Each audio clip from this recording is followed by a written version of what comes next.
അസ്സലാമലൈക്കും. ഉരുളക്കിഴങ്ങ് വെച്ചിട്ടൊരു സ്നാക്സ് തയ്യാറാക്കിയെടുക്കാം. അതിനാവശ്യമായ സാധനങ്ങൾ: 2 ഉരുളക്കിഴങ്ങ് വേവിച്ചെടുത്തത്, ഉപ്പ്, കോൺഫ്ലോർ, മുളക് പൊടി, കാശ്മീരിയാണ്, വറുത്തെടുക്കാൻ ആവശ്യമായിട്ടുള്ള ഓയിൽ. നമുക്കിതെങ്ങനെയാണ് ചെയ്തെടുക്കണമെന്ന് നോക്കാം. പുഴുങ്ങിയെടുത്ത കിഴങ്ങ് നമ്മൾ പാത്രത്തിലിട്ടിട്ട് നന്നായി ഉടച്ചെടുക്കുക. നമ്മൾ നന്നായി ഉടച്ചെടുത്തിട്ടുണ്ട്. അതിലേക്ക് ആവശ്യമായിട്ടുള്ള ഉപ്പ്,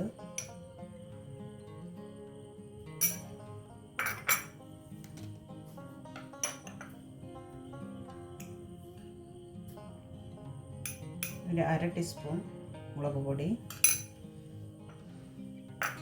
3 ടേബിൾ സ്പൂൺ കോൺഫ്ലോർ പൊടി,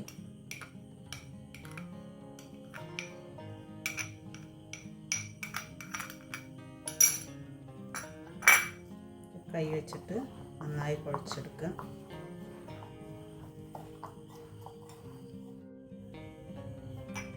കൈ വെച്ച് കുഴച്ചതിന് ശേഷം നമ്മളിതിലേക്ക് 1 ടേബിൾ സ്പൂൺ സൺഫ്ലവർ ഓയിൽ ഒഴിച്ച് കൊടുത്തിട്ട് ഒന്നും കൂടി കുഴച്ചെടുക്കുക.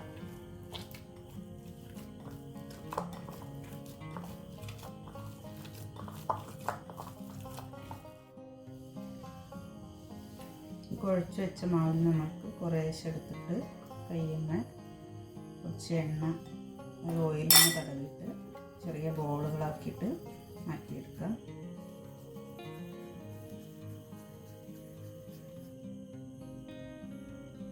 ഇതുപോലുള്ള ബോളുകൾ ഒരേ വലിപ്പത്തിലുള്ള ബോളുകളാക്കിയിട്ട് നമുക്ക് ചെയ്തെടുക്കാം. മൊത്തം നമ്മുടെ അടുത്തുണ്ടായിരുന്ന മാവ് നമ്മളിതുപോലെ ബോളാക്കി എടുത്തിട്ടുണ്ട്. ഇതൊന്ന് ഫ്രൈ ചെയ്തെടുക്കാം. ചൂടായ എണ്ണയിലേക്ക് ഓരോന്നായിട്ട് ഇട്ടിട്ട് നമുക്ക് വറുത്ത് പോകാം.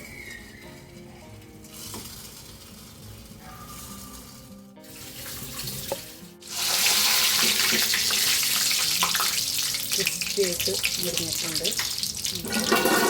എണ്ണയിൽ നിന്ന് കോരി നമ്മൾ സ്നാക്സ് റെഡി ആയിട്ടുണ്ട്. നമുക്കൊന്ന് കഴിച്ച് നോക്കാം. നല്ല ക്രിസ്പിയാണ്.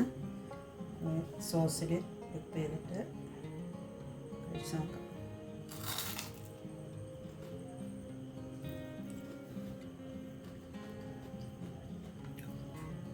ഉൾഭാഗം നല്ല സോഫ്റ്റും പുറത്ത് നല്ല ക്രിസ്പി ആയിട്ടുള്ള സ്നാക്സാണ്. എല്ലാവരും ട്രൈ ചെയ്ത് നോക്കുക. അടിപൊളി സ്നാക്സാണ്. കുട്ടികൾക്കൊക്കെ ഇഷ്ടപ്പെടും.